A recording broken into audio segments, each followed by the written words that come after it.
আমাদের এলাকায় জানাজা নামাজের পর সম্মিলিত মোনাজাত করা হয়, কিন্তু এখন অনেক আলেমগণ বলতেছেন এটা নাকি বিদআত। কোরআন ও হাদিসের আলোকে আপনার কাছে জানতে চাই, জানাজার নামাজটা হলো পুরাটাই দোয়া। সালাতুল জানাজা পুরোটাই কি?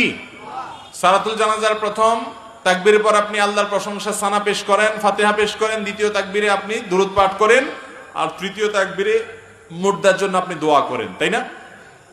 আল্লাহুম্মা ইগফির লানা লিহাইয়িনা ওয়া মাইয়িতিনা, মুর্দার জন্য দোয়া না এটা? তাহলে পুরো জানাজার নামাজটাই তো দোয়া। তো জানাজার নামাজের পরে আবার কিসের আলাদা করে দোয়া?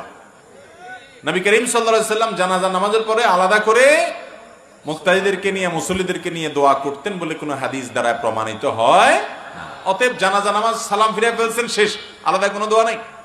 সব যদি চ্যালেঞ্জ করে না জানাজার পর দাফনার আগে দোয়া চলবে না, এটা হারাম, এইটা আমি মানবো না। কারণ জানাজার পর দাফনের আগেও আল্লাহ রসুল দোয়া করছেন, সহিহ হাদিস আমার কাছে আছে। হাদিসটি এসেছে মাজমাউ জাওয়ায়েদে, হাদিসটি এসেছে কানজুল উম্মালে।